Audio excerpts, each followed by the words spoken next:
தெருமுனையில எங்கேயோ கேன் போடணுமா, போட்டுட்டு வந்தறேன்னு சொல்லிட்டு போயிருக்கா. ஆதர இங்கேயும் அங்கேயும் கேனை தூக்கிக்கிட்டு அலையறத பாக்கும்போது மனசுக்கு ரொம்ப கஷ்டமா இருக்கு மாப்ள. இந்த மனோகரி வந்தான்னா எதையாவது பத்த வைக்காம போக மாட்டாளே. இன்னைக்கு என்ன பிரச்சனைய கிளப்பி விட போறான்னு தெரியலையே. மாப்ள, நான் கேட்கலாமான்னு தெரியல, கேட்கறேன்னு தப்பா எடுத்துக்காதீங்க. உங்க வேலை விஷயம் என்னாச்சு மாப்ள?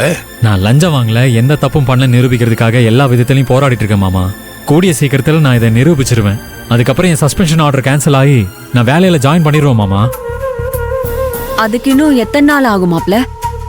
அத எப்படி கன்ஃபார்மா சொல்ல முடியாத, கூடிய சீக்கிரத்தில் நடந்துரும். அதுக்காக தான் நான் எல்லா விதத்திலையும் முயற்சி பண்ணிட்டு இருக்கேன். முயற்சி பண்ணுங்க, அது ஒண்ணும் தப்பு இல்ல. ஆனா அதே நேரத்துல வருமானத்துக்கும் ஏதாவது வழி பண்ணணும்ல. எத்தனை நாள் தான் இப்படியே உட்காந்துட்டு இருப்பீங்க?